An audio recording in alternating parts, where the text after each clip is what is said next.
What would the Earth be like after a year if humans vanished? I have a feeling a lot of these Pixabay videos are from Chernobyl of Ukraine. But what happens to our Earth when people vanish? We've had a profound impact on our planet, but what would happen if we simply all disappeared? Have you ever wondered what the world would be like if everyone suddenly disappeared? What would happen to all our stuff? What would happen to our houses, our schools, our neighborhoods, our cities? Who would be feeding our dogs? Who would cut the grass? Although it's a common theme in movies, TV shows, and books, the end of humanity is still a strange thing to think about. But as an associate professor of urban design, the writer says, that is, someone who helps towns and cities plan what their communities will look like, it's sometimes my job to think about prospects like this.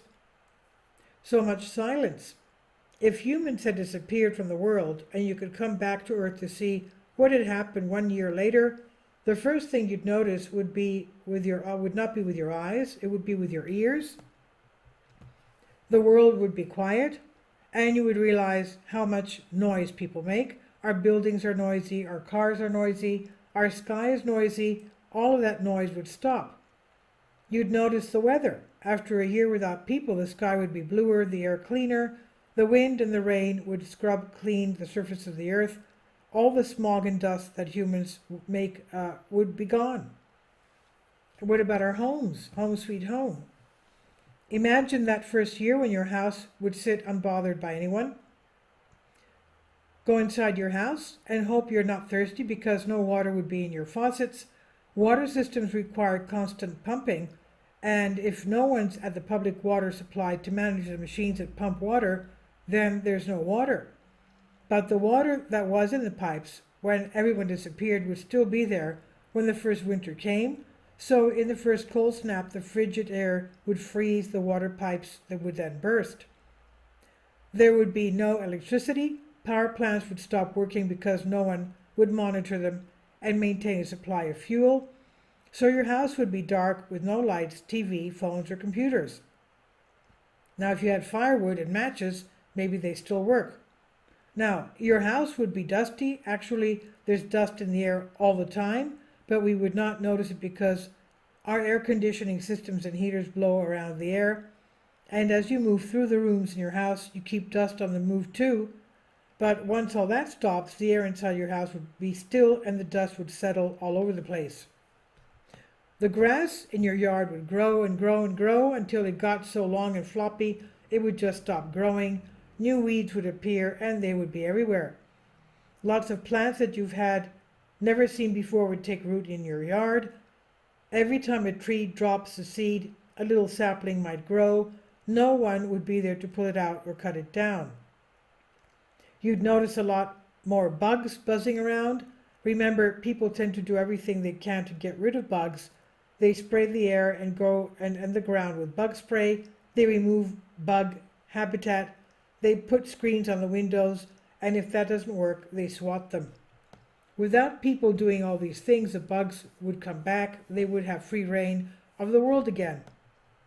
And on the street where you live, in your neighborhood, critters would wander around looking and wondering. First, the little ones like mice, groundhogs, raccoons, skunks, foxes, and beavers. That last one might surprise you, but North America was once rich with beavers. Bigger animals would come later, the deer, the coyotes, and the occasional bear.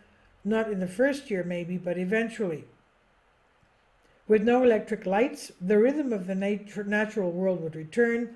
The only light would be from the sun, the moon, and the stars. The night critters would feel good. They got their dark sky back. Fires would happen frequently. Lightning might strike a tree or a field and set the brush on fire, or hit the houses and buildings without people to put them out, and those fires would keep going until they burn themselves out. Around your city, after just 1 year, the concrete stuff like roads, highways, bridges, and buildings would look about the same. Come back, say, a decade later, and cracks in them would have appeared with little plants wiggling up through them. This happens because the earth is constantly moving. With this motion comes pressure, and with the pressure comes cracks. Eventually the roads would crack so much they would look like broken glass, and even trees would be growing through them. Bridges with metal legs would slowly rust. The beams and bolts that hold the bridges up would rust too, but the big concrete bridges and the interstate highways, also concrete, would last for centuries. The dams and levees that people have built on the rivers and streams of the world would erode. Farms would fall back to nature. The plants we eat would begin to disappear. Not much corn or potatoes or tomatoes anymore. Farm animals would be easy prey for bears, coyotes, wolves, and panthers. And what about your pets? The cats would go feral, that is, they would become wild. Though many would be preyed upon by larger animals, most dogs would not survive either. Like ancient Rome. In 1,000 years, the world would would still be vaguely recognizable. Some things would remain. It would depend on the materials that were used, that they were made of, the climate they're in, and just plain luck. An apartment building here, a movie theater there, or a crumbling shopping mall would stand as monuments to a lost civilization. The Roman Empire collapsed more than 1,500 years ago, yet you can see some remnants even today. If nothing else, humans suddenly vanish from the world would reveal something about the way we treated the earth. It would also show us that the world we have today cannot survive without us, and that we can't survive if we don't care for it. To keep it working, civilization, like anything else, requires constant upkeep. This is by Carlton Basmajian, Associate Professor of Community and Regional Planning, Urban Design, Iowa State University. This is from the conversation here under Creative Commons, and it's on Unexplained Mysteries. Please leave your comments, and thank you for your support.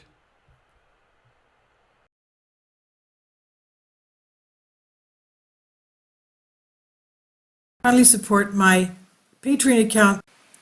The daily posts are 5 videos daily, and they are totally different from what I have on my YouTube channel. Thank you so much for your support, and that you find all my content so interesting. You'll find the Patreon account details in the description box below.